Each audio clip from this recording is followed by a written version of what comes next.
My first day on vacation, I'm getting 19 days. Now, understand this before the last 2 years, I wouldn't even get 19 days in a full decade. This is exciting. Hopefully, you get to make a lot of crypto content. We got some good stuff to talk about here tonight. Now, we had a publicly traded company that just structured nearly $900 million in XRP linked exposure without buying a single XRP token. The market, it doesn't understand what's happening here. VivoPower reveals plans to structure $300 million in Ripple equity. And we're going to talk about why that's so important because it's a bigger deal than I think most people understand.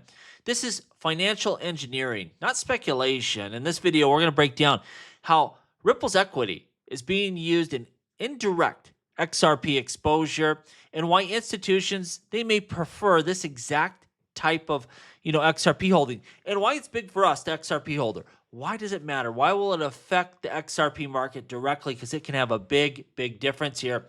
And what this means for XRP demand post lawsuit and post ETF approval. Because there's a lot been going on. The landscape has changed. We'll explain the critical XRP level to watch and how ETF inflows actually work over the long term to drive value. There's quite a bit to go over here. Let's just dip into it here. Now, this is the news we were just talking about. Publicly company sizes 900 million XRP linked deal without buying XRP. So they didn't buy any XRP at all. And really the way I would frame this is a digital asset treasury in VivoPower. They're investing in Ripple, who really is the granddaddy of all digital asset treasuries. They're the biggest DAT in the world, and people just don't understand that yet. A publicly listed firm just found a workaround. VivoPower says it's structured a $300 million investment in Ripple Labs equity for a South Korean-focused investment vehicle, framing it as a proxy exposure to XRP. 450 million XRP, about 900 million in value, bought for only 300 million. That's a heck of a deal, and this is why it matters. No XRP tokens were purchased, no on-chain custody, no direct exposure. This is the type of thing that TradFi will love. Now, why do we care? Because this is the way it's going to happen eventually. It's not going to be about Ripple selling XRP tokens. They're not going to want to do that because XRP is going to grow faster than payments, RWAs, anything else. XRP is the gold, people. We don't want XRP to be backed by gold. It is literally the gold of the future. And so Ripple, to make sure they're worth maximum value, have best growth over the long term, they're going to stop selling XRP at some point in time because the XRP they hold will drive their stock price and they can sell stock instead, which means less XRP spitting onto the market, more XRP value for us. It's just supply and demand, right? Less supply available, increasing demand. What is that going to do to prices? Investors, a lot of your big ones, they're going to eventually pivot to Ripple. Now, it's not so easy right now. It's not so easy to invest in Ripple, the company, but over time, that's going to change. They're going to go public as soon as they can get that valuation right, where the market, they value Ripple stock at a premium, the same way they do with MicroStrategies, but it's very different, right? Because Ripple's not strapped down with a bunch of debt, and they actually have cash flowing business. This is what you want, and they can leverage that XRP better than anyone else in the world, really, and use that digital asset to actually churn cash flow. This is, a heck of a setup here. And this shows institutional demand for XRP exposure without even touching the token, avoids any regulatory friction. We'll go over some stuff that may be coming up on the horizon that may make Ripple a perfect play here. It creates a template for other jurisdictions to copy, reinforces XRP's shift into traditional financial rails. So Ripple's doing, real financial transactions with this asset, and people can gain exposure to it without actually touching the crypto asset itself. This is very different than what we see in a lot of other setups here. Really a big deal here. Now, SBI and Doppler, they bring RWAs to XRP Ledger. This is big. This is where all the demand is right now. If you have an institution, JP Morgan, BlackRock, they're all about RWAs. That's what they care about.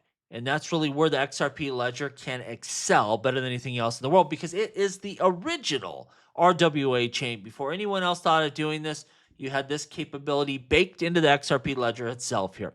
This is a major signal out of Japan. SBI, Ripple Asia, has signed an MOU with Doppler Finance to bring XRP-based yield infrastructure and real-world assets, RWAs, on the XRP Ledger. So they are building directly on the tech stack. First collaboration between SBI and an XRP ledger native protocol focuses on yield-bearing XRP, not just payments. That's the thing. Payments are going to be a big part. It is becoming, a main topic now within cryptocurrencies again. We're seeing a lot of action around payments, but it's not only payments, right? The XRP ledger can do that much more. David's talked about that. Don't lose sight of the bigger picture. It's not simply payments. There's a lot bigger things out there than replacing SWIFT, and this is one of them here. SBI Digital Markets will serve as the custodian, segregated custody, no exchange risk, traditional finance standards, but on-chain. And Doppler's position is the institutional XRP FI layer. Audited, compliant yield strategies, integrated with major exchanges and wallets, now validated with one of Asia's most powerful financial groups. So it's all coming together here. The takeaways really that most will miss here. XRP is being transformed into a productive financial asset on the XRP ledger, not just a token for settlement. So bigger than just payments. This is a big deal. This is where a lot of the adoption is going to happen as we go forward. Now, a lot of people are seeing this. They're bringing it up. XRP's ETFs have been very successful. We're now 60 million assets under management. So what the heck is going on with XRP's price? XRP-linked ETFs just crossed 60 million in assets under management. Yeah, XRP is trading near $1.79, so lower than we've been. We had the price of XRP before the ETF launch, and now it's lower. What the heck gives here? Well, ETF inflows, they don't mean instant spot buying. ETF shares trade, not XRP. Managers with net inflows after market closes, then they buy XRP. Price impact is delayed, not immediate. And we saw this with Bitcoin, right? ETFs were launched. Price didn't react much. People said this is a failure. We knew it. And then kaboom. It's a compounding effect over time here. Institutions move slowly by design. So they're not stupid. The people that are buying these ETFs, they're not trying to pump the price. They're not like retail that just throw everything they got at this. They're going to be slow, methodical. They're going to build their position over time. Makes sense here. And technical structure still matter. XRP remains in a high time frame downtrend, just where we are right now in this term of the cycle. And it's not really XRP, right? Specifically, it is the crypto market. Where are we right now? We understand whether you're Bitcoin, you're Ethereum, you're whatever the token is, things are in a downtrend right now. These big time buyers, they're not going to be dumb. They're not going to throw everything at this asset right now. They're going to slowly build out their position, and they're going to take advantage of these dips. And they really are accumulating value at incredible value here. ETFs, they enable future demand. They don't force it overnight. So they're not just going to push the price to the moon. They're going to be like we all should be. Take your time, build your position out, make sure you get those buys in, and you have something left, some capital left to throw in here. And that's exactly how this is operating here. Now, Bitcoin, 4-year cycle, as my buddy Billy the XRP Cowboy likes to say, post-halving a cycle, is it over? Well, data is saying yes. That cycles, they're not like they were in the past. 18 months after the 2024 halving, Bitcoin is on track to finish the first post-halving year down 7%. That's never happened. That's not a thing. Well, it is now. Historically, this phase delivers strong upside right now. This time, it sure ain't. ETFs, they kind of rewired the cycle. Bitcoin ETFs, they didn't exist pre-halving. We saw as soon as they were approved, they started pushing a lot of capital in this market before we traditionally would see it. It's kind of throwing everything off. Exchange reserves keep falling. Over 140,000 Bitcoins accumulated in Q4 alone. Coins are leaving exchanges. Long-term, that's something bullish. It's taking away the available supply to trade. They're making advantageous buys, pulling not just Bitcoin, crypto in general, off exchanges for a long-term investment here. And institutions, they don't chase, they average. And this has been a cycle that has been dominated by the institution, not the retail investor. For whatever reason, they have not showed up, not yet. And I'll tell you, retail's going to show up. People will tell you, oh, it's not going to be there this time around. Oh, yes, it is. But retail will show up late, and they will buy the top. And that's the real deal here.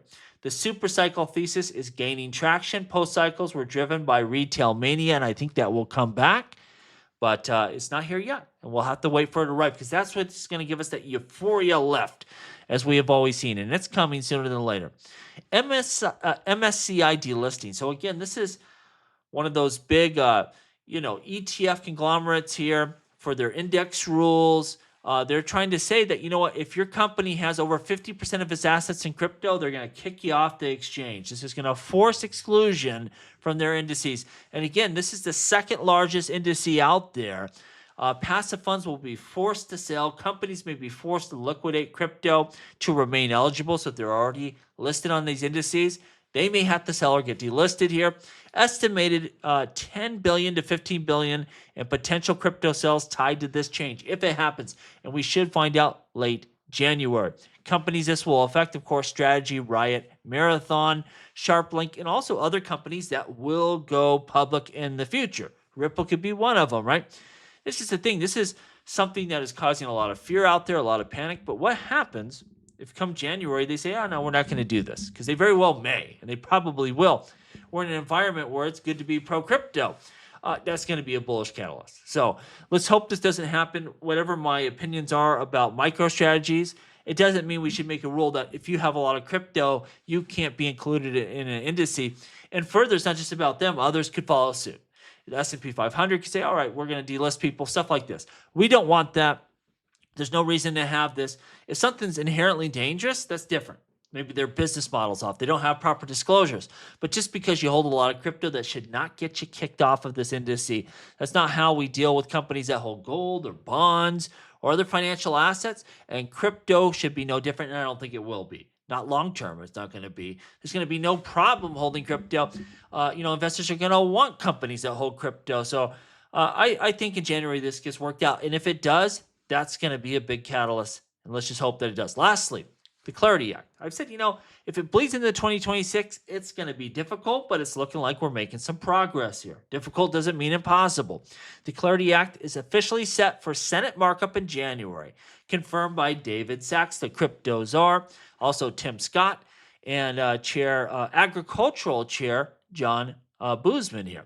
Now, markup. This is real lawmaking. This is where bills get rewritten line by line. Amendments, votes, trade-offs, not press releases, not sending stuff out to the public. That's all we've seen to this date, but actual lawmaking. What we'd be looking for here is SEC versus CFTC showdown. It gets resolved. The core issues, what assets are governed by each regulator here, ends jurisdictional turf wars, puts spot digital commodities under the CFTC oversight, and that's the heart of the structure bill here. Not a big deal right now. Not a big deal today. The SEC, CFTC, they get along. They're all pretty friendly to crypto. That doesn't mean 4 years from now, the new makeup will be the same. We need this stuff codified. That's the truth for the future of this industry.